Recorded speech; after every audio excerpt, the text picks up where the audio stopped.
2 மாதத்துக்கு முன்னாடி திடீர்னு எனக்கு உடம்பு சரியில்லைன்னு பின்னாடி உட்கார்ற இடத்துல கட்டி கட்டி வந்து இருக்குதே எனக்கு தெரியாது. சடனாக ரொம்ப சீரியஸ் ஆகிடுச்சு. கட்டி வந்து செப்டிக் ஆகிடுச்சு. செப்டிக் ஆகி லெஃப்ட் சைட் கால் ஃபுல்லாக கரோனா இருந்தேன். ரொம்ப சிவியர் ஆகி இந்த கால் வந்து நடக்க முடியாத அளவுக்கு, அசைக்க முடியாத அளவுக்கு ரொம்ப சிவியர் ஆகிடுச்சு. ஃபஸ்ட்டு சர்ஜரி பண்ணாங்க. அந்த சர்ஜரி ஒன்றும் சரியாகலை. மறுபடியும் ஒரு 1 வீக் கழிச்சு செகண்ட் சர்ஜரி பண்ணாங்க. பண்ணதுக்கப்புறமே சரியாகலை. அப்புறம் ரொம்ப முடிஞ்சு போயிட்டோம். குடும்பமாக உட்காந்து ஜெபிச்சோம். பக்கத்தில் மண்டாடி கேட்டுக்கொண்டோம்.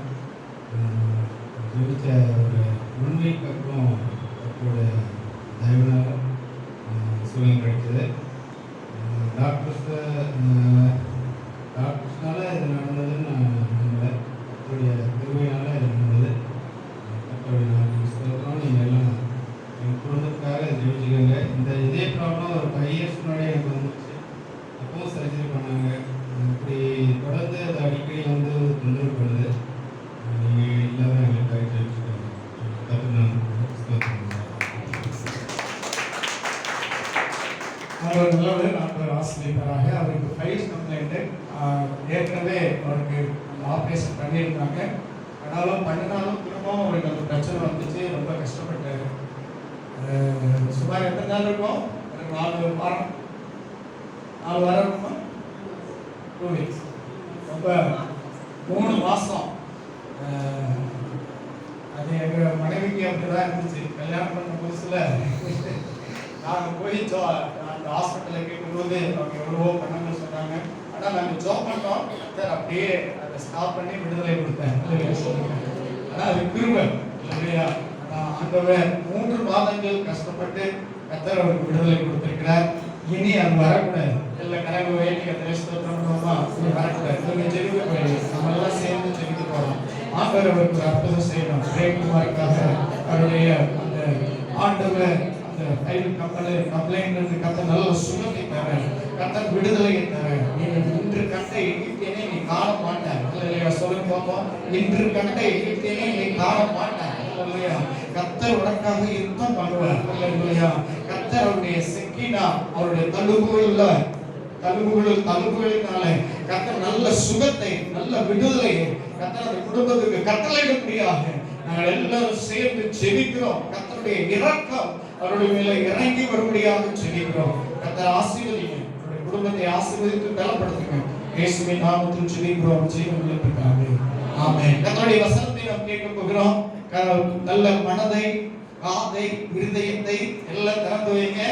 சிக்கன் கடை இருக்கும், மட்டன் கடை இருக்கும், அரிசி கடை இருக்கும், பருப்பு கடை இருக்கும், காய்கறி கடை இருக்கும். எல்லாம் கவலைப்படாதீங்க. வீட்டில் வச்சிருக்கிறதெல்லாம் பாதுகாப்பா இருக்கும். பயப்படாதீங்க. சொல்லுங்க. 3/4 மணி நேரம் தேவ செய்தியை நல்லா கேட்போம். கர்த்தர் பெரிய காரியங்களை செய்வார். அல்லேலூயா. ஆண்டவர் நல்லவர்.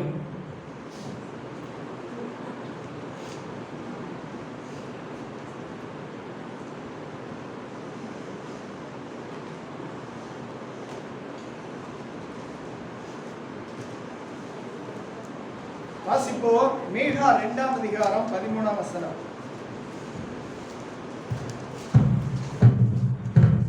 தடைகளை நீக்கி போடுகிறவர் அவர்களுக்கு முன்பாக நடந்து போகிறார். தடைகளை நீக்கி போடுகிறவர் அவர்களுக்கு முன்பாக நடந்து போகிறார். அவர்கள் தடைகளை நீக்கி வாசலில் உட்பிரவேசித்து கடந்து போவார்கள். அவர்கள் ராஜா அவர்களுக்கு முன்பாக போவார். கர்த்தர் அவர்கள் முன்னணியில் நடந்து போவார். அல்லேலூயா. ஆண்டவர் இந்த வாரத்திலே கர்த்தர் கொடுத்த வாக்குத்தத்தம், தடைகளை நீக்கி போடுகிறவர் உங்களுக்கு முன்னாலே போகிறார். அல்லேலூயா. உங்க வாழ்க்கையில எப்பேற்பட்ட வாழ்க்கையில இருக்கிற தடைகள், தனிப்பட்ட வாழ்க்கையில், குடும்பத்தில், அல்லேலூயா, வேலையில், படிப்பில், பிள்ளைகளுடைய வளர்ப்பில், பொருளாதாரத்தில், சரீரத்தில் எது தடையா இருக்கிறதோ கர்த்தர் இந்த வாரத்துல கர்த்தர் தடைகளை உடைப்பார். அல்லேலூயா சொல்லுங்க. அல்லேலூயா. வசனம் சொல்கிறது தடைகளை நீக்கி போடுகிறவர் அவர்களுக்கு முன்பாக போவார் என்று சொல்லி போடப்பட்டிருக்கிறது. நமக்கு முன்பாக போகிறவர் கர்த்தர். அல்லேலூயா சொல்லுங்க. நமக்கு முன்பாக என் சமூகம் உனக்கு முன்பாக செல்லும், இளைப்பாறலை தருவேன் என்று சொன்னார். அல்லேலூயா. அதனால தான் சொல்றேன், நம்முடைய வாழ்க்கையில ரொம்ப ரொம்ப முக்கியம் பிரசன்னம், ரொம்ப ரொம்ப முக்கியம் ஆளுகை, ரொம்ப ரொம்ப முக்கியம் கிருபை. இதை இழந்து விடவே கூடாது. அல்லேலூயா சொல்லுங்க. என் சமூகம் உனக்கு முன்பாக செல்லும். மோசே சொன்னா, உம்முடைய சமூகம் எங்களோட கூட வராவிட்டா நாங்க இந்த இடத்தை விட்டு போக மாட்டோம் அப்படின்னு சொல்லும்போது ஆண்டவர் சொல்றாரு, இப்போ நான் வருவேன் அப்படின்னு சொல்லிட்டு ஆண்டவர் சமூகம் தான் முன்னாடி போச்சு. அல்லேலூயா சொல்லுங்க. உங்க வாழ்க்கையில ஆண்டவருடைய சமூகம் முன்னாடி போய் கோணலானவைகளை செம்மையாக்கும், தடைகளை எடுத்து போடும். அவருடைய பேர்ல விசேஷமான பேர் என்னன்னா, நமக்கு முன்பாக போகிறவர், தடைகளை நீக்கி போடுகிறவர். நம்முடைய வாழ்க்கையில தடைகளை நீக்கி போடுகிறவராக இருக்கிறார். அவருடைய வாழ்க்கை, நம்முடைய வாழ்க்கையில என்னென்ன தடைகள் இருக்கிறதோ எல்லா தடைகளையும் அவர் உடைக்கிறவராக இருக்கிறார். ஹீப்ருல சொல்லும்போது தடைகளை உடைக்கிறவர் என்று சொல்லி போடப்பட்டிருக்கிறது. அல்லேலூயா சொல்லுங்க. தடைகளை உடைத்து உங்களை வெளியில கொண்டு வர அவர் வல்லமை உள்ளவராய் இருக்கிறார் என்று சொல்லி பார்க்கிறோம். ஆண்டவருடைய பெயர்கள்ல பாத்தீங்கன்னா ஆகார் சொல்லும்போது நீர் என்னை காண்கிற தேவன் என்று சொன்னார். அல்லேலூயா சொல்லுங்க. ஆண்டவர் உங்களை காண்கிறவர். ஆண்டவருடைய பெயர்களிலே தடைகளை நீக்கி போடுகிறவர் என்ற பெயர் இருந்தாலும் அநேகருடைய வாழ்க்கையில் அநேக பேர் வைத்திருக்கிறார்கள். ஆகார் சொல்லும்போது நீர் என்னை காண்கிற தேவன் என்று சொல்லி வனாந்தரத்தில் கர்த்தர் கண்டார். வனாந்தரமான வாழ்க்கையா இருக்கிறதா, உன்னை கண்டு வனாந்தரத்தை செழிப்பாய் மாற்றுவார். அல்லேலூயா சொல்லுங்க. எல்ரோயி என்று சொல்லி அவர் அந்த பெயரை கொடுத்தார் என்று சொல்லி பார்க்கிறோம். தாவீது சொல்லும்போது 65ஆம் சங்கீதம் 2ஆம் வசனத்திலே ஜெபத்தை கேட்கிறவரே என்று சொல்லி, என் ஜெபத்தை கேட்கிறவரே என்று சொல்லி அவன் பெயர் வைத்தான். அல்லேலூயா சொல்லுங்க. நம்முடைய தேவன் ஜெபத்தை கேட்கிறவர். நம்முடைய வாழ்க்கையில தடைகள் இருந்தாலும் அந்த தடைகள் மத்தியிலும் நாம் ஜெபிக்கும் போது நம்முடைய ஜெபத்தை கேட்டு விசாலத்தை உண்டாக்குகிற தேவன் நம்மோடு கூட இருக்கிறார். அல்லேலூயா சொல்லுவோமா? யெகோவா ராப்பா என்று சொல்லி ஆண்டவருடைய பெயரை அவர்கள் சொல்லி இருக்கிறார்கள் என்று சொல்லி பார்க்கிறோம். தானியேலை பார்த்து கேட்கும்போது நீ என்ன பெயர் கொடுத்தப்பா அப்படின்னு சொன்னா, மறைபொருள்களை வெளிப்படுத்துகிறவர் என்று ஆண்டவரை அழைத்த தேவன். அல்லேலூயா. கிட்டத்தட்ட இந்த வேதாகமத்துல பாத்தீங்கன்னா 272 பெயர்கள் என்ன பண்ணிருக்குன்னா கொடுக்கப்பட்டிருக்கிறது. ஆனா இதுல மிகவும் விசேஷமான பெயர் என்னன்னா தடைகளை உடைக்கிற தேவன். அல்லேலூயா. எதை உடைப்பார்? ஏசாயா 45:2 வாசிப்போம். எதை உடைப்பார்? நான் உனக்கு முன்னே போய் கோணலானவைகளை செவ்வையாக்குவேன். உன்னை பெயர் சொல்லி அழைக்கிற இஸ்ரவேலின் தேவனாகிய கர்த்தர் நானே என்று நீ அறியும்படிக்கு ஆண்டவர், நீ நான் தான் உன்னை அழைச்சேன், நான் தான் உன்னை தெரிந்து கொண்டேன். உன் வாழ்க்கையில் இருக்கிற தடைகளை எப்படி உடைப்பேன்னா, வாசிங்க அடுத்தது, வெண்கல கதவுகளை உடைத்து இரும்பு தாழ்பால்களை முறித்து அந்தகாரத்தில் இருக்கிற பொக்கிஷங்களையும் ஒளிப்பிடத்தில் இருக்கிற புதையல்களை உனக்கு கொடுப்பேன் என்று நம்முடைய ஆண்டவர் சொல்லுகிறார். அல்லேலூயா சொல்லுங்க. ஆண்டவர் எல்லாவற்றையும் உடைத்து நம்முடைய வாழ்க்கையில ஆசீர்வாதங்களை தருகிற தேவனாய் இருக்கிறார். அல்லேலூயா சொல்லுங்க. அல்லேலூயா. ஆண்டவர் ஆசீர்வாதங்களை தருகிறவர் மாத்திரமல்ல, ஏசாயா 52:12 பாத்தீங்கன்னா உங்களுக்கு முன்னே போவார். வாசிங்க. நீங்கள் பின்னிருந்து புறப்படுவதில்லை, நீங்கள் ஓடி போவதும் இல்லை, கர்த்தர் உங்கள் முன்னே போவார். பாருங்க, உங்க வாழ்க்கையில எவ்வளவு தடைகள் இருந்தாலும் ஆண்டவர் சொன்னார், நீங்க ஓடி போக மாட்டீங்க, ஓடி போகிறவர்கள் போல ஓடி போக மாட்டீங்க. கர்த்தர் உங்களுக்கு உங்கள் வாழ்க்கையில் இருக்கிற தடைகளுக்கு முன்பாக ஆண்டவர் நிற்பார். அல்லேலூயா சொல்லுங்க. ஆண்டவர் நின்று அந்த தடைகளை அகற்றி போடுவார். கர்த்தர் உங்கள் முன்னே போவார். இஸ்ரவேலின் தேவன் உங்கள் பிறகு உங்களை காக்கிறவராக இருக்கிறார். அல்லேலூயா சொல்லுங்க. முன்னாலேயும் காக்கிறார், பின்னாலேயும் காக்கிறார், இடது பக்கத்திலே காக்கிறார், வலது பக்கத்திலே காக்கிறார், சுற்றிலும் நம்மளை காப்பாற்றுகிற தேவன் இருக்கிறார். இந்த வாரத்துல என்ன தடையா இருந்தாலும் உடைத்து போட்டு வழியை உங்களுக்கு காட்டுவார். ஹல்லேலூயா சொல்லுங்க. ஹல்லேலூயா. உடைத்து நம்முடைய வாழ்க்கையில தடைகளை எடுத்து போடுகிறவர் மாத்திரமல்ல, நாகும் தீர்க்கதரிசன புஸ்தகம் 1ஆம் அதிகாரம் 2ஆம் வசனத்தை பார்த்தீங்கன்னா, நீதியை சரி கட்டுகிற தேவன், சத்துருவுக்கு, உன்னுடைய சத்துருவுக்கு பிரதிபலன் அளிக்கிற தேவன். ஹல்லேலூயா. அவர் உங்களுக்காக தடையை உடைத்து நீதியை சரி கட்டுகிற தேவன். அது மாத்திரமல்ல, உங்களுக்கு விரோதமாய் வருகிற சத்துருவின் அவனுக்கு பலனை கொடுக்கிற தேவன். அவர் 3ஆம் வசனம் சொல்லுகிறது, நாகும் 1:3, மிகுந்த வல்லமை உள்ள தேவன். நீ ஆராதிக்கிற தேவன், நீ கும்பிடுகிற தேவன், அவர் மிகுந்த வல்லமை உள்ள தேவன்.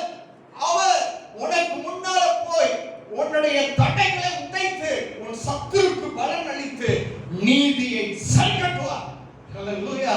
நீதியை சரி கட்டி உன் வாழ்க்கையை செழிப்பாய் கர்த்தர் மாற்ற அவர் வல்லமையாய் இருக்கிறார் என்று நாம் இந்த நாடுகளில் பார்க்கிறோம். நம்முடைய ஆண்டவர் பெரிய காரியங்களை செய்வாராக. இதெல்லாம் நம்ம வாசிக்கிறோம். 2 சாமுவேல் 5ஆம் அதிகாரம் 20ஆம் வசனத்துல பாத்தீங்கன்னா, பாகால் பிரசீம் என்று சொல்லி தாவீது ஒரு பேரை கொடுக்கிறான். வாசிங்க. தாவீது பாகால் பிரசீமுக்கு வந்து அங்கே முறியடித்து தண்ணீர் உடைந்து ஓடுகிறது. பாருங்க, தண்ணீர் உடைந்து ஓடுகிறது போல என் சத்துருக்களை எனக்கு முன்பாக உடைத்து ஓட பண்ணினார். இல்லையா சொல்லுங்க. தண்ணீர்களை உடைத்து அவர் சத்துருக்களை முறித்து அவர் ஓட பண்ணுகிற தேவனாய் இருக்கிறார். அல்லேலூயா. இந்த வாரத்திலே கர்த்தர் உங்க வாழ்க்கையில எந்த தடையா இருந்தாலும் சரி, அந்த தடைகளை உடைப்பார், முறிப்பார், அகற்றுவார், அதை நிர்மூலமாக்குவார். அது ஒன்றுமில்லாமல் மாறி உங்களுக்கு வழிவிடும். அல்லேலூயா சொல்லுங்க. இத்தனை நாட்களாக உங்களுடைய வாழ்க்கையில வழி இல்லாமல் இருக்கலாம். ஆனால் கர்த்தரிடத்தில் பார்க்கும்போது பாகால் பிரசீம் தண்ணீர்களை உடைத்து போடுகிறது போல கர்த்தர் என் சத்துருக்களை எனக்கு முன்பாக உடைத்து ஓட பண்ணினார் என்று சொல்லி இந்த வசனத்திலே நாம் வாசிக்கிறோம். பிரியமானவர்களே, தேவன் சகலத்தையும் செய்ய வல்லவர். அவர் செய்ய நினைத்தது ஒன்றும் தடைபடாது. ஹல்லேலூயா சொல்லுவோமா? தேவன் நம்முடைய வாழ்க்கையில வைத்திருக்கிற திட்டம், தேவன் நம்முடைய வாழ்க்கையில் வைத்திருக்கிறதான ஆசீர்வாதத்தை மனிதனோ பிசாசோ சூழ்நிலையோ இந்த மற்ற எதுவோ அது தடுக்க முடியாது. நான் செய்ய போகிறதை தடுப்பவன் யார்?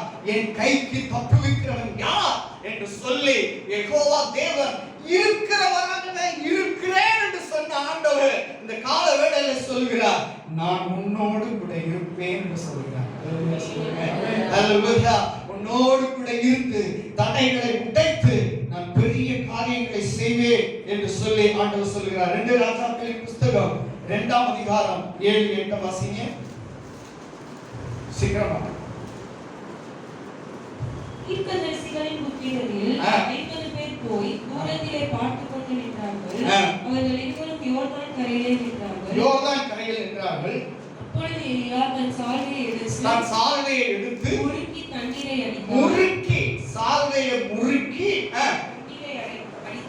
தண்ணீரை அடித்தான். அது இரு பக்கமாக பிரிந்தது. அல்லேலூயா சொல்லுங்க. போராட்டம், பிரச்சனை, பயங்கரமான சூழ்நிலை உங்களுக்கு விரோதமா இருக்கலாம்.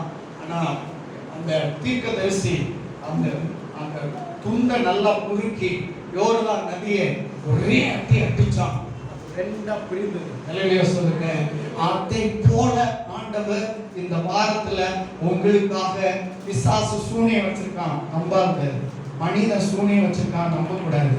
பிசாசு சூனியம் வச்சிருக்கான், நம்ப கூடாது. ஆண்டவரே எனக்கு சூனியம் வச்சிருக்கான், நம்பாத. அல்லேலூயா சொல்லுங்க. அல்லேலூயா சொல்லுங்க. சில வேளையில ஆண்டவர் மூலமா நமக்கு தடை வரும், பிசாசு மூலமா தடை வரும், மனிதர்கள் மூலமா தடை வரும், சூழ்நிலை மூலமா நம்முடைய வாழ்க்கையில தடை வரும். எந்த விதத்துல நம்முடைய வாழ்க்கையில தடை வந்தாலும் அந்த தடையை உடைத்துக் கொள்கிறவர் இருக்கிறவராகவே இருக்கிறார். அல்லேலூயா சொல்லுங்க. அல்லேலூயா. நேற்று இன்று நாளை என்றென்றும் மாறாத தேவன் நம்மோடு இருக்கிறார். ஹல்லேலூயா சொல்லுங்க. ஹல்லேலூயா. forever forever forever என்றென்றைக்கும் இருக்கிற ஜீவாதிபதி நம்முடைய வாழ்க்கையில் இருக்கிறதுனால ஆண்டவர் அற்புதங்களை செய்கிறவராக இருக்கிறார். 5 காரியங்களை உங்களுக்கு முன்பாக சுருக்கமாய் சொல்கிறேன். முதலாவது, இஸ்ரவேல் ஜனங்கள் அவர்கள் முதலாவது அவருடைய வாழ்க்கையில வந்த ஆண்டவர் அவருடைய வாழ்க்கையில முதலாவது தடையாகிய பார்வோனை மனிதன் மூலமாய் வந்ததான ஒரு தடையை அவர்கள் எப்படி அவர்கள் உடைத்தார்கள் என்று பார்ப்போம். யாத்திராகமம் புஸ்தகம் 4ஆம் அதிகாரம் 5ஆம் அதிகாரம் 1-2 வாசிங்க. 5ஆம் அதிகாரம் 1-2. பார்வோனிடத்தில் போய் இஸ்ரவேலின் தேவனாகிய கர்த்தர் வனாந்திரத்திலே எனக்கு பண்டிகை கொண்டாடும்படி என் ஜனங்களை போகவிட வேண்டும் என்று சொல்லுகிறார் என்றார்கள். அதற்கு பார்வோன், நான் இஸ்ரவேலை போகவிட கர்த்தரின் வார்த்தையை கேட்கிறதற்கு அவர் யார்? வசனத்தை பாருங்க.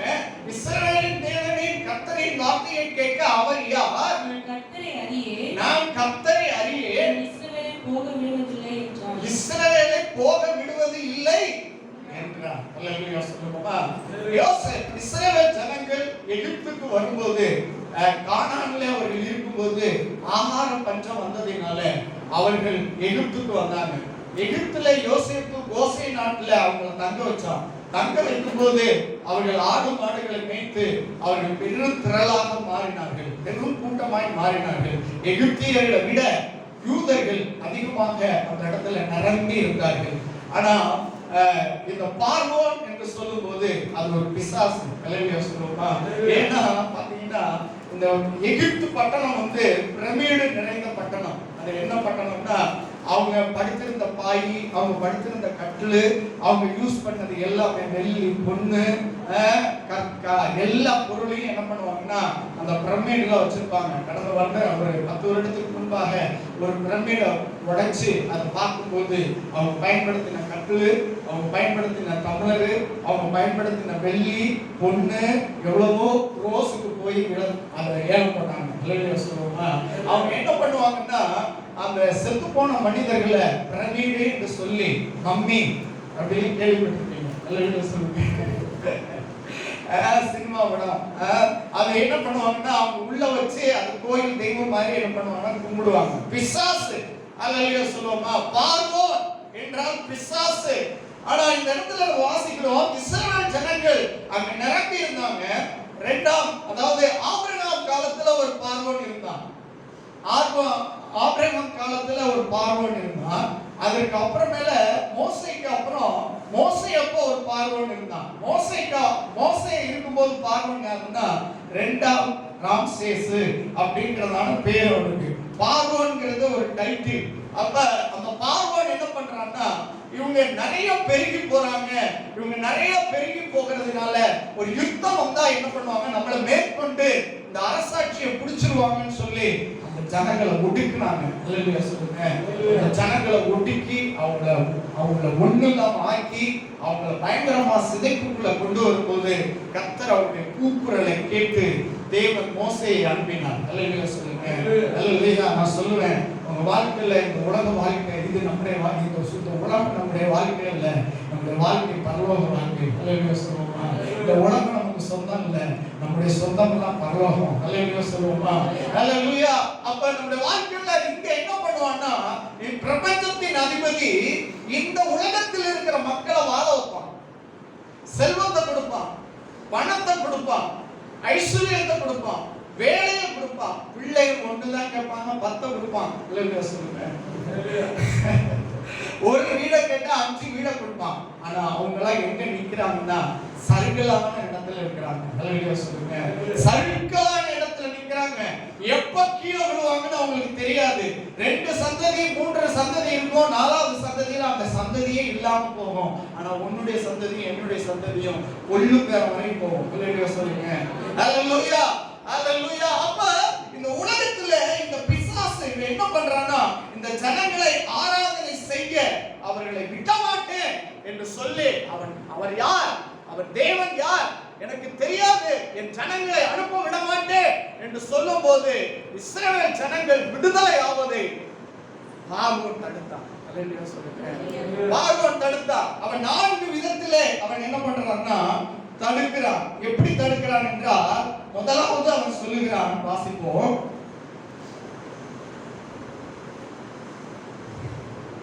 முதலாவதாக அவன் தடுக்கும் போது அவன் சொல்லுகிறான், வாசிங்க, இந்த தேசத்திலேயே பலியிடுங்கள். யாத்திராகமம் 8:25 சொல்றான், நீங்க போக வேண்டாம், இந்த தேசத்திலேயே பலியிடுங்கள் என்று சொல்றான். அடுத்தது அதிக தூரம் போக வேண்டாம் அப்படின்னு சொல்லி அதே 8:28 வாசிக்கிறோம். புருஷர் மாத்திரம் போங்க, புருஷர் மாத்திரம் போங்க அப்படின்னு சொல்லி 10ஆம் அதிகாரம் 11ஆம் வசனத்துல வாசிக்கிறோம்.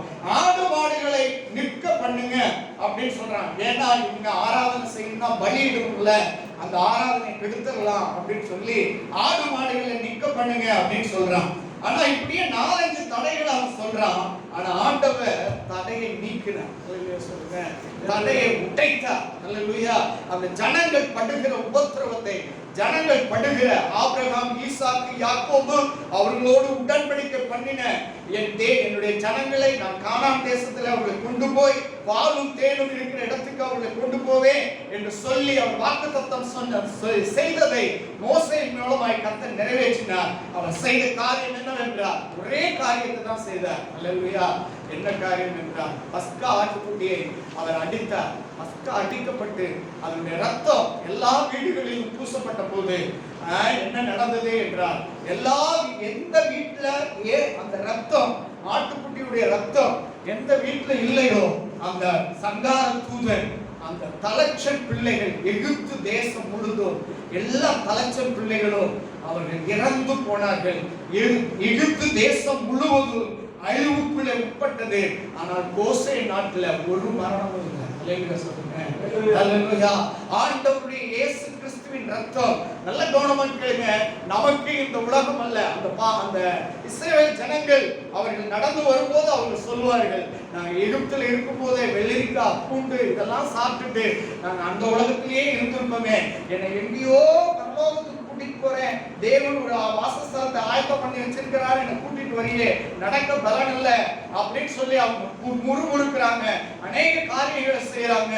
அதே போலதான் நம்முடைய வாழ்க்கையில நாம ரட்சிக்கப்பட்டிருக்கிறோம், ஞானஸ்தானம் எடுத்திருக்கிறோம், அபிஷேகம் பெற்றிருக்கிறோம். நாம வாழ போகிற பூமி இது இல்ல, நாம வாழ போகிற பூமி பரலோகம். அல்லேலூயா. இந்த உலகத்துக்கு முக்கியத்துவம் கொடுக்காதபடி பரலோகத்துக்கு முக்கியத்துவம் கொடுக்கணும்னா இந்த அசூசி நிறைந்த இந்த உலகத்துல பாவத்தை விட்டு நம்ம விலகி நாம தேவனுடைய பிள்ளைகளாய் வாழும்போது தேவன் நமக்காக பல யுத்தங்களை செய்து நாம் அவருடைய ராஜ்யத்துக்கு செல்ல நமக்கு உதவி செய்வார். அல்லேலூயா சொல்லுவோமா? அதற்கு என்ன அப்படின்னா இயேசு கிறிஸ்துவின் ரத்தம் சகல பாவங்களை நீக்கி நம்மை சுத்திகரிக்கும். இந்த மனிதனாய் இருந்தா பாவம் செய்யறது சூழ்நிலை வரும். அல்லேலூயா சொல்லுங்க. வெளியில கிளம்பி போனீங்கன்னா இங்க இருக்கிறவரையும் பரிசுத்தமா இருப்போம், கீழே இறங்கி போன உடனே நமக்கு எதிர்த்தாப்புலே வரும், நமக்குன்னே வரும். அல்லேலூயா சொல்லுங்க. நமக்குன்னே வரும். இயேசுவின் ரத்தம் ஜெயம் அப்படின்னு மனசுல சொல்லிட்டு போயிட்டே இருக்கும். அல்லேலூயா சொல்லுங்க. இயேசுவின் ரத்தத்தினாலே நாம் கவரப்படும் போது, இயேசுவின் பிரசன்னத்தினால் கவரப்படும் போது, இயேசுவின் கிருபையினால் கவரப்படும் போது, தேவனுடைய ஆளுகைக்கு நம்ம உட்படும் போது எந்த பிசாசும் எந்த மனிதனும் தேவனுடைய ராஜ்யத்தை விட்டு நம்ம பிரிக்க முடியாது. அல்லேலூயா சொல்லுங்க. அல்லேலூயா. அப்ப அவருடைய பிரசன்னம் நம்மோட இருக்கணும், அவருடைய ரத்தம். அதுதான் நம்ம 1 யோவான் 1:7 நம்ம பாவம் செய்துனா பாவம் செஞ்ச இடத்திலேயே விழுந்து கிடக்க கூடாது, அவங்க அங்கேயே இருக்கணும்னு நினைச்சாங்க. ஆனா ஆண்டவரோட விடுதலை ஆகணும். அவங்க பசுமாடு பாருங்க, அந்த சாக்கடையில போய் விழுந்துச்சுன்னா அது திரும்ப எழுந்திரிச்சிடும். ஆனா எருமை மாடு பாருங்க, நல்லா கொஞ்சம் குழுன்னு இருக்குதுன்னு சொல்லி என்ன பண்ணும், இருக்கும். செஞ்ச பாவத்தையே செஞ்சுட்டு இருக்கிறது எருமை மாடு. பசுமாடு கீழே விழுந்துச்சுன்னா அப்படி இப்படி தளறி செவுத்துல போய் உரசி, அதுக்குன்னே போஸ்டெல்லாம் அடிச்சு ஒட்டி வச்சிருப்பானுங்க. அதுக்கு பாவம் நல்லா தொடச்சிக்கிட்டு என்ன பண்ணிடும், தன்னை காத்துக்கொள்ளும். அல்லேலூயா சொல்லுங்க. இயேசுவின் ரத்தம் எந்த வீட்டுல பூசப்பட்டுச்சோ அங்க சங்கார தூதன் இல்ல. அல்லேலூயா. அந்த தடையை, பார்வோன தடையை ஒட்டினார். உங்க வாழ்க்கையில ஒரு சில மனிதர்கள் உங்களை உயர விடாதபடி, உங்க தொழிலுக்கு விரோதமா, உங்க குடும்பத்துக்கு விரோதமா, குடும்ப உறவுகளுக்குள்ள எவனாச்சும் இருப்பான். அல்லேலூயா சொல்லுங்க. இருக்கிறானா இல்லையா? இருப்பான். அல்லேலூயா சொல்லுங்க. நம்ம நல்லா இருக்கிறதே அவனுக்கு பிடிக்காது. எதையாவது எங்கேயாவது எதையாவது நம்ம போட்டு நம்முடைய வளர்ச்சியை தடுக்கிறதுக்குன்னு ஒரு பிசாசு அங்க உட்கார்ந்துருக்கும். குட்டி சாத்தான், குட்டி சாத்தான் இருக்கும், பெரிய சாத்தான் இருக்கும், வயசான சாத்தான் இருக்கும், அதுக்கு மேல வயசான சாத்தான் இருக்கும். அதெல்லாம் எப்படி ஜெயிக்கணும்னா சாட்சி வசனத்தினாலும் ஆட்டுக்குட்டியானவருடைய ரத்தத்தினாலும் அவனை ஜெயிக்காது. மனிதர்கள் நமக்கு பிரச்சனை இல்ல, மனிதர்களுக்குள்ள இருந்து கிரியை செய்கிற தீய ஆவிகள் தான் நமக்கு பிரச்சனை. அல்லேலூயா சொல்லுங்க. இதே போல பாவம் விடல, ஆனா அந்த இயேசுவின் ரத்தம் அந்த ஜனங்களை பாதுகாத்து விடுதலை அளித்தது. அதே ஆண்டவர் உங்களுடைய தனிப்பட்ட வாழ்க்கையிலும் குடும்ப வாழ்க்கையிலும் உங்க வேலையிலும் மற்ற உறவுகளிலும் இருக்கிற இந்த பார்வோன் போல இருக்கிற மனிதர்களுடைய தடையை உடைத்து உங்களை வெளியில கொண்டு வந்து உங்களை ஆசீர்வதிக்க வல்லமை உள்ளவராக இருக்கிறார். ரெண்டாவது தடை பாருங்க, ரெண்டாவது தடை மணியானதுனால வேகமா போறேன். தடை சிவந்த சமுத்திரம் வருது. யாத்திராகமம் 14ஆம் அதிகாரம் 16ஆம் வசனம் வாசிங்க.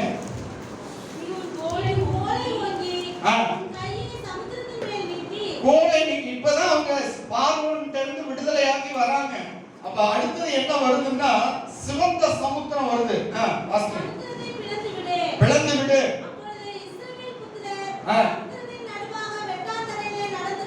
சமுத்திரத்தின் நடுவே வெட்டாந்தரையில் நடந்து போவார்கள்.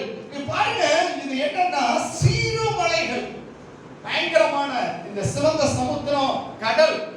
அந்த கடலை ரெண்டா பிளந்து போறாங்க, போகணும். கடல் போன்ற பிரச்சனைகள் இருக்கும். பாருங்க, சீரு மலைகள், போராட்டமான சமுத்திரம். இது சிவந்த சமுத்திரம் வந்து இந்த அலைகள் பாத்தீங்கன்னா சீரும் சத்தம் பயங்கரமா இருக்கும். அடுத்தது போராட்டமான சமுத்திரம். இதுல என்ன பண்ணுவாங்கன்னா இது எப்படின்னா இது கோலை நீட்டும் போது ரெண்டா பிரித்த போது 75 அடியில இருந்து 150 அடி வரைக்கும் உயர்ந்து இருந்தது. எத்தனை அடி? 75 அடியில இருந்து 150 அடி உயரம்னா என்ன ஆச்சு? அது நேரா நிக்குது. அல்லேலூயா. அந்த அளவுக்கு ஆண்டவர் என்ன பண்ணாருன்னா அவங்களுக்கு முன்னாடி இருக்கிற அந்த சிவந்த சமுத்திரத்தை ரெண்டாய் பிளந்தார். அல்லேலூயா சொல்லுவோமா? 14ஆம் அதிகாரம் 16ஆம் வசனத்தை வாசிங்க. இத அப்படி நினைச்சுக்கங்க. கர்த்தர் இந்த சிவந்த சமுத்திரத்தை ரெண்டாக பிளந்து இஸ்ரவேல் ஜனங்கள் உலர்ந்த தரையில நடந்து போறது போல அவர்களை நடத்தின தேவன். உன்னுடைய வாழ்க்கையில் ஒரு கடன் பிரச்சனை அப்படி இருக்கலாம், சமுத்திரம் போல இருக்கலாம். இந்த கடன் முடியுமா? இந்த கடல்ல இருந்து விடுதலை அடைய முடியுமா? இந்த வியாதியிலிருந்து விடுதலை அடைய முடியுமா? எப்ப பார்த்தாலும் பிரச்சனை பிரச்சனை பிரச்சனை. இந்த பிரச்சனையில இருந்து வெளியில வரவே முடியல, எப்பத்தான் ஒளியும் அப்படின்னு நீங்க நினைச்சிட்டு இருக்கலாம். ஆண்டவர் அந்த தடையை உடைப்பார். அல்லேலூயா சொல்லுங்க.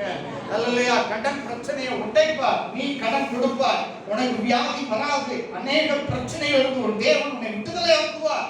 அது சீருகிறது போல இருக்கும், கொந்தளிக்கிறது போல இருக்கும். மனச போட்டு குழப்பம், வேலை செய்ய விடாது, போட்டு அலசல் அடிக்க செய்யும். ஏதாவது ஒண்ணு செஞ்சுக்கலாமா அப்படின்னு நம்மள உழட்டும். ஆனா ஆண்டவர் சொல்றாரு அந்த கோலை எடுத்து பேசுகிறார். கோல் வாசிங்க 14:21. மோசே தன் கையை சமுத்திரத்தின் மேல் நீட்டினார். சமுத்திரத்தின் மேல் நீட்டினார். அப்பொழுது கர்த்தர் ராம் முழுவதும் பலத்த கீழ்காற்றினால் சமுத்திரம் ஒதுங்கும்படி செய்து அதை வறண்டு போக பண்ணினார். ஜலம் பிளந்து போச்சு. ரைட். யாத்திராகமம் 4:4 பாத்தீங்கன்னா அவன் கையில மோசேயின் கோலை வைத்து ஆண்டவர் அற்புதம் செய்தார். என்ன கோல்னா என்ன அப்படிங்கறத சொல்லி நான் உங்களுக்கு சொல்றேன் பாருங்க. மோசே 4:4 அந்த கோலை கீழே போட சொன்னா அந்த கோலை போடும்போது அது பாம்பா மாறினது. அப்ப பாம்பா மாறும்போது அவன் விலகி ஓடினான் என்று சொல்லப்பட்டிருக்கிறது. மீண்டும் இயேசு என்ன பண்றாரு? அந்த வாளை பிடி அப்படின்னு சொன்னாரு. வாளை பிடிச்சான். அப்ப என்ன பண்ணுச்சுன்னா அது கோலா மாறிச்சு. அல்லேலூயா சொல்லுங்க. அது முன்னாடி சுய சித்தத்தின் கோலா இருந்துச்சு. அது மீதியான் தேசத்துல ஆடுகளை மேய்க்கிற கோலா இருந்துச்சு. அது பாம்பா இருந்துச்சு. அப்ப எப்ப கீழே போட்டானோ பாம்பு போயிடுச்சு. அப்புறம் அவன் கையில எடுக்கும் போது தேவனுடைய சித்தத்தை செய்கிற கோலாய் மாறினது. அல்லேலூயா சொல்லுமா? தேவனுடைய செய்கையை செய்கிற கோலாய் மாறினது. அப்ப இந்த தேவனுடைய கோல் என்று சொல்லும் போது அது எதை சொல்கிறதுனா, மேய்ப்பனுடைய அன்பு, மேய்ப்பனுடைய அக்கறை, மேய்ப்பனுடைய சமூகம், பிரசன்னம், கரிசனை, பொறுப்பு, இவைகளெல்லாம் அடங்கியதுதான் அந்த கோல். அல்லேலூயா சொல்லுவோமா?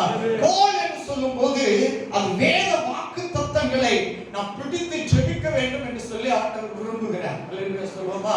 சிவந்த சமுத்திரத்தை போல உங்களுடைய வாழ்க்கையில இருக்கும் பிரச்சனைகள், அப்ப அந்த பிரச்சனைகளை மேற்கொள்ளணும்னா தேவன் இதுல 25,000க்கு மேலான வாக்கு தத்தத்தை என்ன பண்ணியிருக்காருன்னா இதுல கொடுக்கப்பட்டிருக்கிறது. இந்த வேத வசனங்களை வைத்து என்ன பண்ணணும்னா நாம் ஜெயம் எடுக்க வேண்டும். அல்லேலூயா சொல்லுவோமா?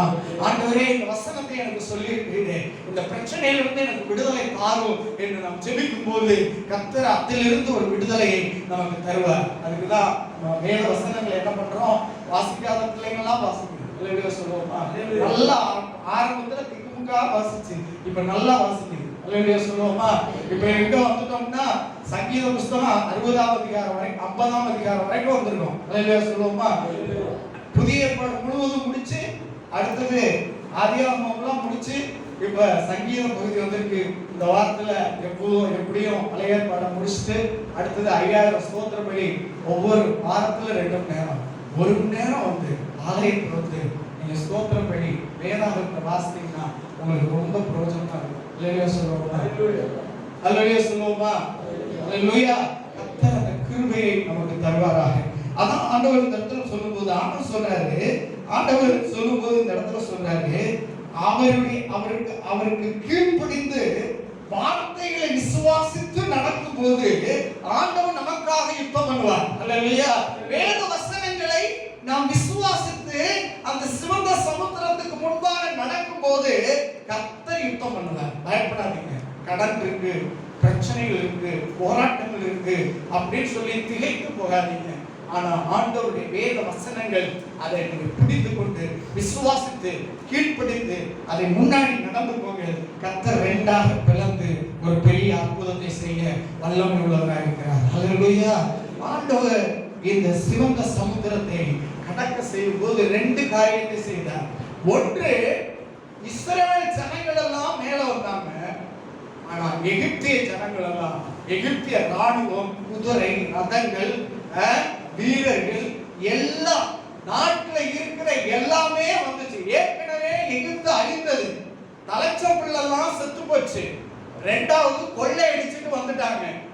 அதுக்காக 3வது அந்த நாட்டினுடைய ஆர்மி, எல்லா ஆர்மியும் இந்த ஜனங்களை விட்டோம்னா என்ன பண்ணலாம், பிடிக்க முடியாது. நமக்கு அடிமையா இருந்தாங்க, நம்ம ஆட்கள் செய்ய மாட்டாங்க, வேலை செய்ய மாட்டாங்க அப்படின்னு சொல்லி அவன்கிட்ட இருந்த படைகள் எல்லாவற்றையும் கொண்டு வந்து இவங்களை பிடிக்கணும்னு கொண்டு வந்தான். யார் உனக்கு விரோதமா உருவாக்குற ஆயுதங்கள் வாய்க்காமல் போகும். அல்லேலூயா. பின்தொடர்ந்துகிட்டே வருவாங்க, நம்மளை அழிக்கும்படியா பின்னாடியே வந்துகிட்டே இருப்பாங்க. நம்ம வீட்டுல இருந்தாலும் வீட்டுக்கு வருவாங்க, நம்ம தெருவுக்கு வந்தாலும் தெருவுக்கு வருவாங்க, ஆபீஸுக்கு வந்தாலும் ஆபீஸுக்கு வருவாங்க, எங்க போனாலும் பின்தொடர்ந்துகிட்டே வருவாங்க. நம்மளை அழிக்கிற வரைக்கும் அவங்க கங்கணம் கட்டிக்கிட்டே இருப்பாங்க. இப்ப எப்ப அவன் விழுவான், அவன் எப்ப நம்ம சந்தோஷப்படலாம் சொல்லி அவன் முயற்சி பண்ணிக்கிட்டே இருக்கும் இந்த சத்துரு. அப்பேற்பட்ட சத்துரு எகிப்து வீரர்கள். ஆனா ஆண்டவர் ஒன்னு ஆசீர்வதிப்பார், உனக்கு விரோதமாய் உருவாக்கப்படுகிற ஆயுதங்கள் செயலிழந்து போய் அது தண்ணியோட தண்ணியா அடக்கம் பண்ணப்பட்டது. அல்லேலூயா சொல்லுவோம்.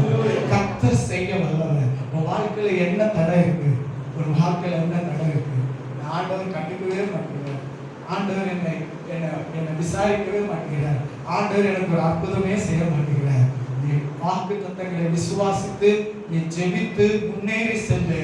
நீ செல்லும் போதுதான் யுத்தம் செய்வார். சும்மா கல்லூரி மங்க மாதிரி அப்படியே உட்கார்ந்து செய்ய மாட்டேன். வாக்கு தத்தத்தை விசுவாசித்து அதுல உள்ள பூந்து என்னதான் நடக்கும் நீ நடந்தீன்னா பின்னாடி ஆண்டவர் உனக்காக யுத்தம் பண்ணுவார். அல்லேலூயா சொல்லுவோமா? உனக்காக கண்டிப்பா யுத்தம் பண்ணுவார். உனக்காக விரோதமாய் கூடுகிற கூட்டம் அது என்னுடைய கூட்டம் அல்ல, அது அந்த கூட்டத்தை சரி கட்டுகிறது நான். அல்லேலூயா. அவர்கள் இழுப்பொருளாவார்கள், அவர்களை முற்றிலும் சங்கரிப்பார். அத்தனை படையை எகிப்து உருவாக்கணும்னா எவ்வளவோ நாட்கள் ஆயிரும். அல்லேலூயா சொல்லுங்க. நல்ல வலிமை மிக்கவர்கள், நல்ல போர் யுத்தத்துல நல்ல இருக்கிறவர்கள், அவர்கள் எல்லாம் உருவாக்க எவ்வளவோ நாட்கள் ஆகும். எகிப்து அழிந்தது, இஸ்ரவேல் ஜனங்கள் தலைத்தார். அல்லேலூயா சொல்லுவோமா?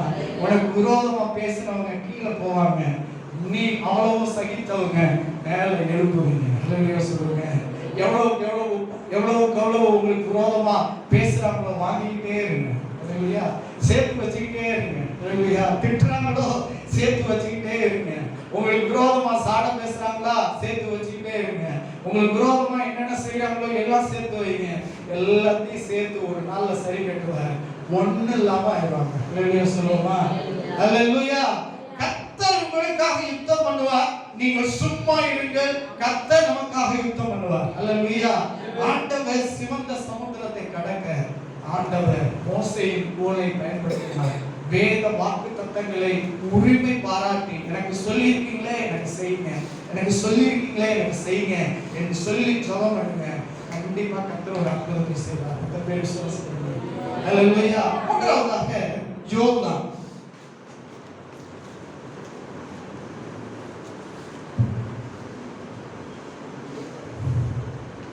பார்வோனை ஜெயிக்க ஆண்டவர் இயேசுவின் ரத்தத்தை பயன்படுத்தினார். சிவந்த சமுத்திரத்தை பிளக்க வேத வாக்குத்தத்தம் கோலை ஆண்டவர் பயன்படுத்தினார். மூன்றாம் அதிகாரம் 15ஆம் வசனம். மேலும் தேவன் மோசேயை நோக்கி, ஆபிரகாமின் தேவனும் ஈசாக்கின் தேவனும் யாக்கோபின் தேவனுமாய் இருக்கிற உங்கள் பிதாக்களுடைய தேவனாகிய கர்த்தர் என்னை உங்களிடத்துக்கு அனுப்பினார் என்று நீ இஸ்ரவேல் புத்திரருக்கு சொல்வாயாக. என்றென்றைக்கும் இதுவே என் நாமம், தலைமுறை தலைமுறை தோறும் இதுவே என் பேர் பிரஸ்தாபம். 3:15. யோசுவா 3:15. யோர்தான் அறுப்பு காலம் முழுவதும் கரை புரண்டு போம். பெட்டியை சுமக்கிற ஆசாரியரின் கால்கள் தண்ணீரின் ஓரத்தில் பட்ட உடனே மேலே இருந்து ஓடி வருகிற தண்ணீர் நின்று சாட்டிற்கு அடுத்த ஆதாம் மேலே இருந்து, எல்லாரும் சேர்ந்து வாசிங்க. மேலே இருந்து ஓடி வருகிற தண்ணீர் நின்று சாத்தானுக்கு அடுத்த ஆதாம் ஊர் வரைக்கும் ஒரு குவியலாக குவிந்தது. உப்புக்கடல் என்னும் சமமான வெளியின் கடலுக்கு ஓடி வருகிற தண்ணீர் பிரிந்து ஓடிற்று. அப்பொழுது ஜனங்கள் எரிகோவுக்கு எதிரே கடந்து போனார்கள். இதுல பாருங்க, ஆண்டவர் கானான் பயணத்துல அடுத்து வர தடம் என்னன்னா யோர்தான். இது என்னன்னா இறங்கி பாய்ந்து செல்லும் ஒரு நதி. செவந்த சமுத்திரம், அதாவது அது வந்து கடல், இது வந்து என்னன்னா ஒரு நதி. அப்ப இதுல என்ன சொல்லப்பட்டிருக்குன்னா இறங்கி பாயும் நதி. அப்ப 200 மைல் நீளம் உள்ள எர்மோன் மலையிலிருந்து உற்பத்தியாகி கடல் மட்டத்திற்கு கீழே 3000 அடி தாழ்வான சவக்கடலுக்கு வந்து விழுகிற அளவிற்கு அது என்ன பண்ணுமா, அறுப்பு காலம் முழுவதும் கரை புரண்டு ஓடுமா. சொல்லுங்க, அந்த தண்ணி எப்படி இருக்குன்னா அப்படியே மிதந்துகிட்டே இருக்கும். சீரும், அலைகள் சீரும், பிரச்சனைகள் சீரும். ஆனா இந்த தண்ணி எப்படி தண்ணின்னா, இந்த தண்ணி எப்படின்னா கரை புரண்டு ஓடும், வேகமா ஓடும். ஒரு பயங்கர இரைச்சல் சத்தம், அது பார்க்கும்போது ஒரு பயம். அப்பேற்பட்ட ஒரு கரை புரண்டு ஓடுவது. அப்ப இதுல பாத்தீங்கன்னா இதுல சொல்லப்பட்டிருக்கிறது, முதல் 2 தடை உடைக்க மோசே இருந்தார். 2 தடை உடைக்கும் போது ஆண்டவர் மோசே கூட இருந்தார். ஆனா இந்த மோசே எப்படிப்பட்டவர் என்றால், முகமுகமாய் தேவனோடு பேசின இவனை போல வேற யாரும் முன்னாடி இருந்ததில்லை, பின்னாடி இருந்ததில்லை. அல்லேலூயா சொல்லுவோமா? முகமுகமாய் தேவனோடு முகமுகமாய் பேசின மோசே அவன் மரித்து விட்டான். ஆனால் ஆண்டவர் இன்றைக்கு உயிரோடு இருக்கிறார். அல்லேலூயா சொல்லுவோமா? ஊழியர்கள் வருவார்கள், போவார்கள், எல்லாம் பண்ணுவாங்க. ஆனா ஆண்டவர் என்றென்றைக்கு இருப்பார். நம்முடைய நம்பிக்கை எப்பொழுதுமே ஆண்டவர் மேல் இருக்க வேண்டும். அல்லேலூயா சொல்லுவோமா? அது நல்லா கற்றுக்கொள்ள வேண்டும். அல்லேலூயா. ஆண்டவர் என்றென்றைக்கும் மாறாதவர். அவர் என்றென்றைக்கும் தன்னில் தானே ஜீவனுடையவர். அவர் ஜீவாதிபதி, அவர் ஜீவனோடு இருக்கிறவர். முதலாவது ஆட்டுக்குட்டி ரத்தம், அடுத்தது வாக்குத்தத்தம். இதில் மூன்றாவதாக ஆண்டவர் உடன்படிக்கையை சுமக்கிற ஆசாரியர்களுடைய பாதத்தை அந்த யோர்தானிலே கால் பட்ட உடனே ரெண்டாக பிரிந்தது. அல்லேலூயா சொல்லுவோமா? அல்லேலூயா. ஆண்டவர் இந்த ஆசாரியர்களை பற்றி சொல்லும்போது, ஆசாரியர்களை கர்த்தர் ஏன் தெரிந்து கொண்டார் என்றால், ஆசாரிப்பு கூடாரத்தில் பணிவிடை செய்யணும், நம்பர் 1. இரண்டாவது, உடன்படிக்கையை சுமக்க வேண்டும். மூன்றாவது, அவர்கள் தேவனுக்கு பரிசுத்தமாய் இருக்க வேண்டும். இப்படிப்பட்டவர்கள் தான் ஆசாரியர்கள். இந்த ஆசாரியர்கள் இந்த உடன்படிக்கை பெட்டியை தலையில சுமந்து கொண்டு அவர்கள் இருப்பது எதை குறிக்கிறது என்றால், தேவனுடைய பிரசன்னத்தை குறிக்கிறது. அல்லேலூயா சொல்லுவோமா? அந்த பிரசன்னம், அல்லேலூயா, அந்த பிரசன்னம், விலையேற பெற்ற பிரசன்னம், அந்த பிரசன்னம் நம்முடைய வாழ்க்கையில யோர்தான் போன்ற ஒரு பெரிய கரை புரண்டு போகிற மாதிரி ஒரு பிரச்சனை முடிஞ்சு போச்சு பாஸ்டர், இனி ஒண்ணுமே செய்ய முடியாது, இனி அவ்வளவுதான், இதுக்கு மேல ஒண்ணுமே நடக்காது, என்னுடைய நம்பிக்கையெல்லாம் அற்று போயிற்று அப்படின்னு நீங்க நினைச்சீங்கன்னா, ஆண்டவர் சொல்லுகிறார், நீங்க தேவ பிரசன்னத்துல முழங்கால் படியிட்டு தேவனை நோக்கி கூப்பிடும்போது கர்த்தர் அந்த பிரச்சனையிலிருந்து விடுதலை அளிக்கிறார். அல்லேலூயா சொல்லுவோமா? தேவ பிரசன்னம் நம்முடைய வாழ்க்கையில நிறைந்து இருக்கணும். இரண்டாவது, ஊழியக்காரரிடத்துல வந்து உங்களுடைய பிரச்சனைகளை சொல்லும்போது கர்த்தர் அவர்கள் மூலமாய் உங்களோடு பேசும்போது கர்த்தர் அந்த காரியத்தில் ஒரு தீர்வை தருவார். அல்லேலூயா சொல்லுவோமா? ஏன் ஆண்டவர் யெகோவா தேவன் சாமுவேல்கிட்ட சொல்ற, அந்த இஸ்ரவேல் ஜனங்கள்லாம் வந்து எங்களுக்கு ஒரு ராஜா வேணும் என்று அவங்க என்ன பண்றாங்க, சாமுவேல்கிட்ட கேட்கிறாங்க. சாமுவேல்கிட்ட கேட்கும்போது சாமுவேல் நேரா போய் தேவன்கிட்ட கேட்கிற, ஆண்டவர் சொல்ற, சவுலை அவர்களுக்கு ராஜாவாக ஏற்படுத்திட்டார். ஒரு சொல்யூஷனை கொடுப்பதற்கு தேவன் ஊழியக்காரர்களை வைத்திருக்கிறார். அல்லேலூயா சொல்லுவோமா? அப்போ மனிதர்கள் சாமுவேல்கிட்ட சொல்லும்போது சாமுவேல் தேவனிடத்துல சொல்லி, தேவன் சொல்லுகிற ஆட்களை அவன் அபிஷேகம் பண்ணி அவர்களுக்கு ராஜாவாய் கொடுத்து அவர்களை வழிநடத்த கர்த்தர் ஒரு அர்ப்பணிப்போடு கூட அந்த காரியத்தை செய்கிறார். அல்லேலூயா. அப்ப ஒரு சில பிரச்சனைகள், ஒரு சில தடைகள் தேவ பிரசன்னத்தை சுமந்திருக்கிற ஊழியக்காரரிடத்துல ஓப்பனா சொல்லி அதை ஆண்டவரிடத்துல முழங்கால் படியிட்டு ஜெபித்து தேவனிடத்திலிருந்து தடையை உடைக்க முடியும். அல்லேலூயா சொல்லாமா? அது நிச்சயமாய் முடியும். அது ஆண்டவர் செய்வார். கர்த்தருடைய நாமம் மகிமைப்படுவதாக. தனிப்பட்ட வாழ்க்கை, ஆவிக்குரிய ஜீவியம், குடும்ப உறவுக்குள்ள இருக்கிற பிரச்சனை, குடும்பத்துக்குள்ள இருக்கிற பிரச்சனைகள், இதெல்லாம் நம்ம உடைக்கணும்னா தேவ பிரசன்னத்தை தாங்கி இருக்கிற ஊழியர்களிடத்துல தேவ பிரசன்னத்துல மனமிட்டு ஜெபிக்கும் போது கர்த்தர் ஒரு பெரிய விடுதலையை நமக்கு தருகிறார். அதுக்காக தான் உங்களுக்கு ஜெபிக்க வர சொல்லுது. அல்லேலூயா சொல்லமா? அல்லேலூயா. மூன்றாவதாக அடுத்ததாக பார்த்தீங்கன்னா தடையாகிய எரிகோ. இத நீங்க பாத்தீங்கன்னா எரிகோ இது என்னன்னா, கானானை சுதந்திரிக்க வேண்டும். அப்ப தடையாக எரிகோ இருக்கிறது. இந்த எரிகோ பட்டணம் எப்படிப்பட்டதுன்னா, 8 ஏக்கர் அரணான பட்டணம், மதில்கள் சூழ்ந்த பட்டணம். எரிகோ என்றால் பேரிச்சம்பழம் நிறைந்த பட்டணம். அல்லேலூயா. பேரிச்சம்பழம் நிறைந்த பட்டணம். அடுத்தது பாத்தீங்கன்னா மதில் சுவர்கள் 30 அடி உயரம் வந்து 30 அடி, 20 அடி அகலம். எரிகோ பயங்கரமான சாபம் நிறைந்த ஒரு பட்டணம். அந்த சாபம் நிறைந்ததான பட்டணம். அப்ப உள்ளே இருப்பவர்களுக்கும் வெளியே இருப்பவர்களுக்கும் இந்த எரிகோ பட்டணம் என்ன பண்ணுதுன்னா பாதுகாப்பை கொடுத்தது. அவன் உள்ளே இருக்கிறவங்கள மாத்திரமல்ல, வெளியில அந்த கிட்டத்தட்ட 1700 மைல் தூரத்தில் இருக்கிற எல்லாருக்கும் இந்த எரிகோ பட்டணம் என்ன பண்ணுச்சுன்னா ஒரு பாதுகாப்பை கொடுத்தது. ஏன் பாதுகாப்பை கொடுத்தது என்று எடுத்தா, கானானிய தெய்வம் அவர்களையும் பாதுகாக்கிறது, வெளியில இருக்கிறவர்களையும் பாதுகாக்கிறது என்று ஒரு நம்பிக்கை. அதுக்கு மிஞ்சின, அந்த தெய்வத்துக்கு மிஞ்சின சக்தி இந்த உலகத்திலேயே இல்ல அப்படின்னு அவங்க நினைச்சிட்டு இருந்தாங்க. அவருடைய நம்பிக்கை அப்படி இருந்தது. அப்பேற்பட்டதான எரிகோ பட்டணம். ஆண்டவர் இந்த எரிகோ பட்டணத்தை ஆண்டவர் உடைப்பதற்கு என்ன சொன்னார் என்றால், 7 ஆசாரியர்கள், 7 பூரிகை எக்காலங்கள், 7 தடவை சுத்தணும், 7 முறை ஊதணும். 7வது முறை எல்லாரும் ஆர்ப்பரித்து ஆண்டவரை துதிக்கும் போது அந்த எரிகோ அப்படியே கீழே அப்படியே விழுந்து மண்ணோடு மண்ணாய் மாறினது. அல்லேலூயா சொல்லுவோமா? ஆண்டவர் எரிகோவை விழத்தள்ளினதான ஒரு முக்கியமான காரியம் என்னவென்றால், எபோசியர், கானானியர், எபோசியர், எமோரியர், இது 7 ராஜாக்கள். இவங்க இஸ்ரவேல் ஜனங்கள் கானான் தேசத்துக்கு போகிற வழியில ஏகப்பட்ட ராஜாக்கள் இருந்தாங்க. அவங்களெல்லாம் அதிரத்தக்கதாக, சுற்றி இருக்கிற ராஜாக்கள் எல்லாம் பயப்படத்தக்கதாக ஆண்டவர் குறிப்பிட்ட விதமாக கர்த்தர் பாருங்க, தாவீத கோலியாத்தை கொல்றதுக்கு கவனம் யூஸ் பண்ணார், மோசேக்கு கோலை யூஸ் பண்ணார்.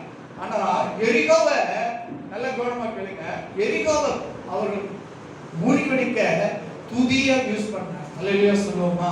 துதிக்கும் போது ஆண்டவர் வாயில துதியை கர்த்தரிடத்துல துதிக்கும் போது ஆண்டவர் நம்முடைய வாழ்க்கையில ஒரு பெரிய ஜெயத்தை நமக்கு தருகிறார். அதுக்கு தான் 34ஆம் சங்கீதம். ஆபிரகாம் லிங்கன் அவருடைய வாழ்க்கையில விறகு பொறுக்கி கொண்டு இருக்கும்போது, விதவை தாய் இருக்கும்போது அவங்க தாய் அவங்க இடத்துல சொல்லி கொடுத்த சங்கீதம் என்னன்னா 34ஆம் சங்கீதம். சொல்லுங்க, அந்த 34ஆம் சங்கீதத்துல அவருக்கு ரொம்ப பிடிச்சது என்னன்னா 34:1 வாசிங்க. கர்த்தரை நான் எக்காலத்திலும் ஸ்தோத்திரிப்பேன், கர்த்தரை எக்காலத்திலும் நான் ஸ்தோத்திரிப்பேன், அவர் துதி எப்பொழுது என் வாயில் இருக்கும், கர்த்தருக்குள் என் ஆத்துமா மேன்மை பாராட்டும். அப்போ கர்த்தரை நான் எக்காலத்திலும் ஸ்தோத்திரிப்பேன், அவர் துதி எப்பொழுதும் என் வாயில் இருக்கும். அல்லேலூயா சொல்லுவோமா? அந்த துதி தான் அவருடைய வாழ்க்கையில படிப்பறிவு இல்லாத அவரு எத்தனையோ தடவை அவர் தோல்வி அடைந்தாலும் அந்த நாட்டுக்கே அவர் ஒரு அதிபதியா வருவதற்கு அந்த துதி தான் அவர் உயர்த்தினார். அல்லேலூயா சொல்லுவோமா? அல்லேலூயா. 4ஆம் வசனத்தை வாசிங்க. 37.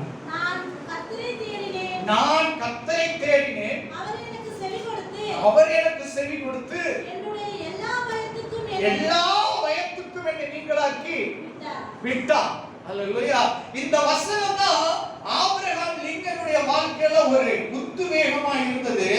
அவர் துதியோடு கூட தேவ சமூகத்திலே ஆண்டவரை நோக்கி கூப்பிடும் போது எல்லா பயத்திலிருந்து அவரை நீங்களாக்கி ஒரு உன்னதமான ஸ்தலத்துக்கு அவரை கொண்டு போய் வைத்தது எதுன்னா துதி. நம்முடைய வாழ்க்கையில துதி இல்லாம துதி இருக்கு நம்ம கடைபிடிக்கிறதுக்கு என்ன இதுன்னா, ஒன்னாவது முறுமுறுப்பு. உடனே நடக்கல, உடனே முறுமுறுக்கிறது. நம்முடைய வாழ்க்கையில முறுமுறுப்பு என்ன பண்ணக்கூடாது, வரக்கூடாது. உடனே நடக்கணும், இன்ஸ்டன்டா இருக்கணும்.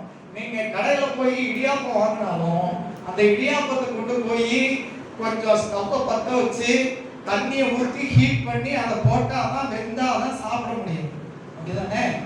என்னதான் புரோட்டாவா சரி, சப்பாத்தி கடையில வாங்கினாலும் இன்ஸ்டன்டா உடனே கையில கிடைக்குது. அதை கொண்டு போய் அந்த தோசைக்கல்ல தப்ப வச்சு அதை தூக்கி போட்டு கொஞ்சம் ஹீட் பண்ணாதான் அதை சாப்பிட முடியும். அல்லேலூயா சொல்லுங்க. முறுமுறுப்பு. நம்முடைய வாழ்க்கையில ஆண்டவரை துதித்து ஆசீர்வாதங்களை பெற்றுக்கொள்ளாமல் இருப்பதற்கு முறுமுறுப்பு நமக்கு கூடாது. 1 கொரிந்தியர் 10:10 நீ வாழ்க்கையில மறக்கவே கூடாது. சத்தமா எல்லாரும் வாசிங்க.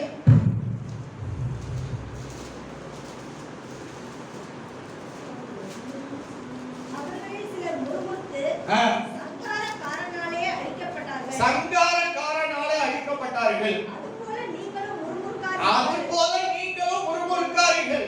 அல்லேலூயா. யோர்தான் எரிகோ போடும் பிரச்சனைகள் இருக்கலாம், ஆனா ஆண்டவரை முறுமுறுக்க கூடாது. அடுத்தது கவலைப்படக்கூடாது, பயப்படக்கூடாது, அவிசுவாசப்படக்கூடாது, பாவம் செய்யக்கூடாது. கர்த்தர் மேல நம்பிக்கையா இருக்கணும், விசுவாசமா இருக்கணும், கீழ்ப்படிதலா இருக்கணும், நேர்மறையான கிரியை செய்யணும், நேர்மறையான வார்த்தை பேசணும். அல்லேலூயா சொல்லுங்க. அப்படி செய்யும் போதுதான் துதிக்கு கர்த்தர் ஒரு பெரிய அற்புதத்தை நம்முடைய வாழ்க்கையில செய்ய முடியும்.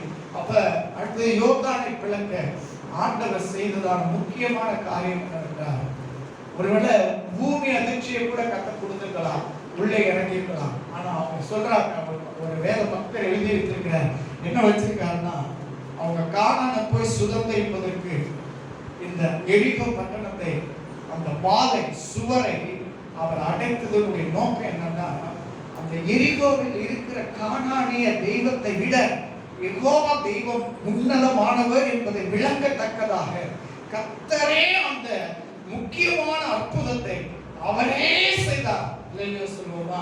உங்களுடைய வாழ்க்கையில எது பயங்கரமா போராடிக்கிட்டு இருக்கிறீங்களோ, பயங்கரமா நீங்க வேதனைப்பட்டு கொண்டு இருக்கிறீங்களோ, அந்த காரியத்தை கர்த்தரே அதமாக்கி கர்த்தர் அதிலிருந்து வெளியே கொண்டு வந்து உங்களுடைய வாழ்க்கையில் ஒரு செழிப்பை கொடுக்க அவர் உன்னதமானவராக இருக்கிறார். ஹல்லேலூயா. ஐந்தாவதாக சொல்லி முடிக்கிறேன், 2 நிமிஷத்துல சொல்லி முடிக்கிறேன். ஐந்தாவதாக அடுத்த தடை என்னன்னா, இந்த பாலாக் இஸ்ரவேல் ஜனங்கள் நடந்து வந்துகிட்டே இருக்காங்க. நடந்து வந்துகிட்டே இருக்கும்போது அவங்களுடைய திரட்சி, அவங்களுடைய தேவன் அவர்களுக்கு முன்பாக போவது, ஜெய கம்பீரமான தெய்வம் அவர்களுக்கு முன்பாக போகிறது.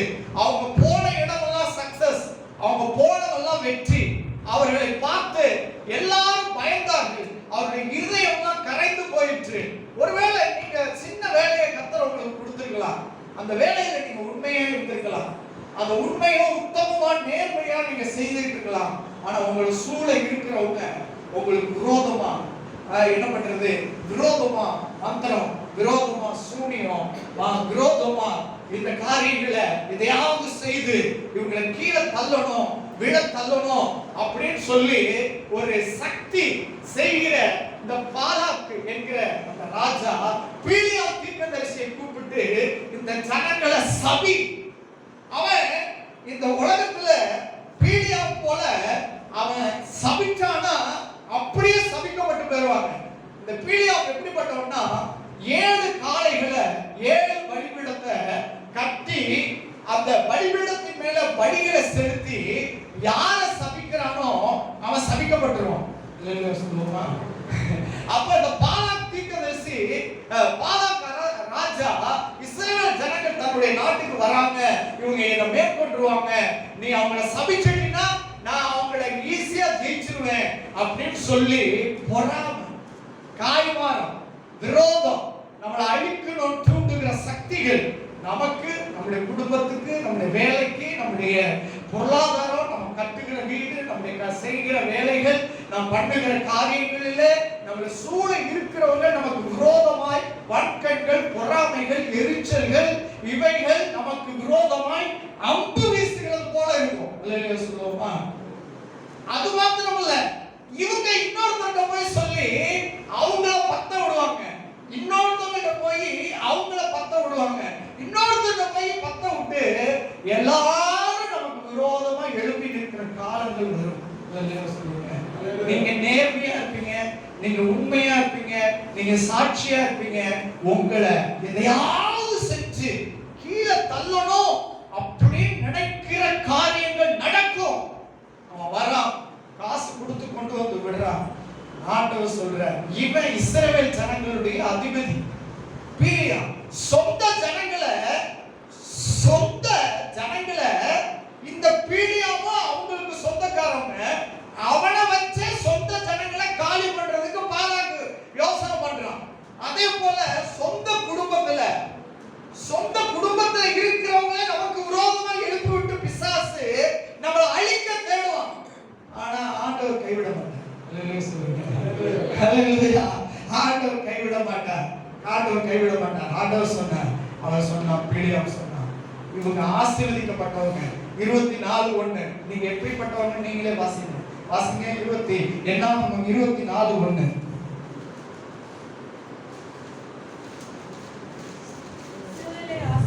இஸ்ரவேலை ஆசீர்வதிப்பதே கர்த்தருக்கு பிரியம். அவன் வந்தான், பலிகளை செலுத்தினான், சொல்லுங்கறான், 3 வாட்டி அவனுக்கு பணத்தை கொடுக்கறான், லஞ்சம் கொடுக்கறான். நீ இந்த ஜனங்களை சபி, இந்த ஜனங்களை சபிச்சு போடு, நான் ஈஸியா வென்றுடுவேன். அது என்னன்னா புளிய வெட்டுறது. கூட இருந்து என்ன பண்றது, புளிய வெட்டினா கீழே விழுந்துறோம்னா மண்ணை தள்ளிடலாம்னு நினைப்பாங்க. புளிய சொல்லுங்க, கூட இருந்து புளிய வெட்டிட்டு லைட்டா தள்ளிட்டு மண்ணை அள்ளி போட்டுடலாம் நமக்கு விரோதமா எழுப்புவாங்க. இல்லையா சொல்லுங்க, அந்த மாதிரி. ஆனா அவனே என்ன சொல்றான்னா, இவங்களை ஆசீர்வதிக்கிறவரையும் எப்போதும் தேவன் இருக்கிறவராக இருக்கிற தேவன் அவர்களுக்கு முன்பாக போகிறார். இவர்களை ஆசீர்வதிக்கத்தான் முடியும், சபிக்கவே முடியாதுன்னு சொல்றான். அல்லேலூயா சொல்லுங்க. உங்களை யாரும் சபிக்க முடியாது, உங்களுக்கு விரோதமா குறி சொல்ல முடியாது, உங்களுக்கு விரோதமா மந்திரவாதம் பண்ண முடியாது, உங்களுக்கு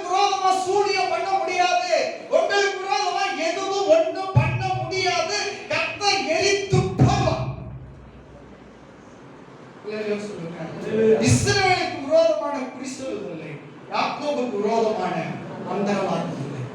நமக்கு மந்திரவாதமும் வேலை செய்யாது. ஆனா நீ குறி கேட்டுக்கணும், நான் பிசாசு வீட்டுக்குள்ள உட்கார்ந்து ஆட்டம் ஆடும். அல்லேலூயா சொல்லுங்க. நீ ஜெயிக்க பிறந்தவன். உன்னை கண்டு அவன் பயந்து ஓடுவான். ஆனா நீ அவன்கிட்ட போய் குறியை கேட்கிறது, ஜோசியம் பார்க்கிறது, இதெல்லாம் விசுவாசத்திலே நான் விசுவாசி வச்சுக்க கூடாது. ஜோசியம் பார்க்கிறது, குறி கேட்கிறது, வஸ்து பார்க்கிறது, பிசாசோட போய் காரியங்களை செஞ்சீங்கன்னா சபிக்கப்பட்டவர்கள் தான் அங்க போவாங்க. இதை நம்ம செய்யக்கூடாது. அது பிசாசு சொல்லுகிற காரியங்களுக்கு நம்ம போகவே கூடாது. நாம ஜெயிக்க பிறந்தவங்க, நம்மளை ஆசீர்வதிக்கிறவே ஆசீர்வதிக்க தேவ சித்தம். நம்மளை எவனும் ஒன்றும் செய்ய முடியாது. யார் சொல்ல முடியும்? நெஞ்சில கையை வச்சு சொல்லுங்க, எனக்கு விரோதமான குறி சொல்லுதல் இல்லை, எனக்கு விரோதமான மந்திரவாதம் இல்லை, நான் ஜெயிக்க பிறந்தவன். அல்லேலூயா சொல்லுவோமா? நான் ஜெயிக்க பிறந்தவன், நான் ஆசீர்வதிக்கவே ஆசீர்வதிக்கப்பட போகிறவன், எனக்கு வாழ்வில குறைவே இல்லை. என் தேவன் என் மேய்ப்பராய் இருக்கிறார், நான் தாழ்ச்சி அடைவதே இல்லை. அல்லேலூயா சொல்லுவோமா? கடைசியா அந்த வசனத்தை நான் சொல்ற மாதிரி வாசிங்க. 2:13 2:13 மீகா 2:13.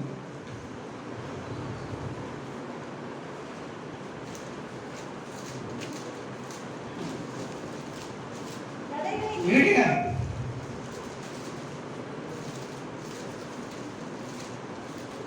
தடைகளை நீக்கி போடுவர் எனக்கு முன்பாக நடந்து போகிறார். நான் தடைகளை நீக்கி வாசலில் உட்பிரவேசித்து கடந்து போவேன்.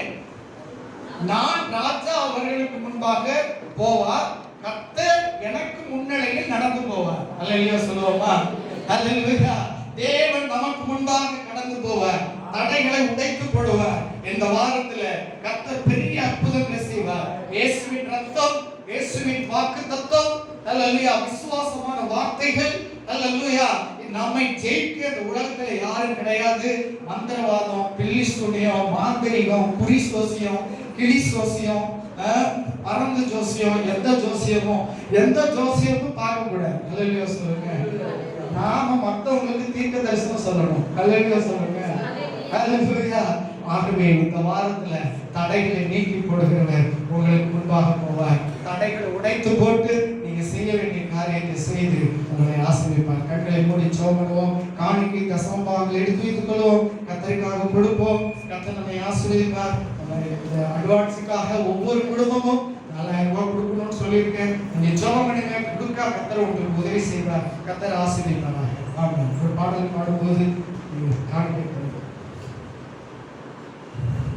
கசந்த மாறம் முதலமாக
தடைகளை உடைத்து போடுகிறவர் ஆண்டவர் உடைத்து போடுகிறவர். இந்த வாரத்தில் என்னென்ன தடைகள் இருக்கிறதோ, மனிதன் மூலமாய், பிசாசு மூலமாய், சூழ்நிலை மூலமாய், அல்லேலூயா, உறவினர்கள் மூலமாய், குடும்பத்தின் மூலமாய் வருகிற எந்த தடையா இருந்தாலும் கர்த்தர் எல்லா தடைகளையும் உடைத்து போடுவார். கர்த்தாவே, தடைகளை இடித்து போடுகிறவர், உடைத்து போடுகிறவர், தண்ணீரை அடைத்து அடித்து இரண்டாய் பிரிக்கிறது போல பிள்ளைகள் வாழ்க்கையில் இருக்கிற எல்லா பிரச்சனைகள், போராட்டங்கள், அன்றரை கலக்கங்கள், பயங்கள், அதைரியங்கள் எல்லாத்தையும் உடைத்து போட்டு இந்த பிரசவத்தினால் நிரப்பி அனுப்பும் ஆண்டவரே. வாரம் ஒரு ஜெயத்தின் வாரமாய், வெற்றியின் வாரமாய் மாற்றும். நாம மகிமைப்படுத்தும். ஒருவேளையாவது உபவாசம் பண்ணி சொல்லியிருக்கிறேன். ஆண்டவருடைய பிள்ளைகளுக்கு தனக்காக, தன் குடும்பத்துக்காக, பிள்ளைக்காக, எதிர்காலத்துக்காக, வரப்போகிற புதிய ஆண்டுக்காக, எதிர்காலத்தில் தேவன் நம்முடைய வாழ்க்கையில செய்ய போகிற காரியங்களுக்கு ஒரு சுத்திகரிப்புக்காக ஆண்டவருடைய சமூகத்துல வாரத்துல 2 நாள் ஆண்டவரே ஸ்தோத்திரம், கொஞ்ச நேரம் வந்து துதிக்க, கொஞ்ச நேரம் செபிக்க, கொஞ்ச நேரம் வேதத்தை வாசிக்க, கொஞ்ச நேரம் ஆண்டவரே இடத்துல மனம் கசந்து அழுது செபிக்க, ஆண்டவரே பிள்ளைகளுக்கு கிருபை தாரும், ஆசீர்வதியும், பெரிய காரியங்களை செய்யும். இயேசுவின் நாமத்தில் ஜெபிக்கிறோம் ஜீவனுள்ள பிதாவே. ஆமென். நாமத்துமாவே ஸ்தோத்திரி. என்னுடைய பரிசுத்த நாமத்தை ஸ்தோத்திரி. நாமத்துமாவே ஸ்தோத்திரி. ஆமென். நம்முடைய கர்த்தராகிய இயேசு கிறிஸ்துவின் பிதாவுடைய அன்பு, பரிசுத்த ஆவியானவருடைய அன்பின் ஐக்கியம் இன்றும் சதாகாலம் நம்மளோடு கூட இருப்பதாக. ஆமென். தடைகளை நீக்கி போடுகிறவர், உடைத்து போடுகிறவர், நொறுக்கி போடுகிறவர் உங்களுக்கு முன்னாக போவார். நீங்கள் ஜெயம் எடுப்பீர்கள், நீங்கள் சும்மா இருப்பீர்கள். கர்த்தர் உங்களுக்காக யுத்தம் பண்ணுவார்.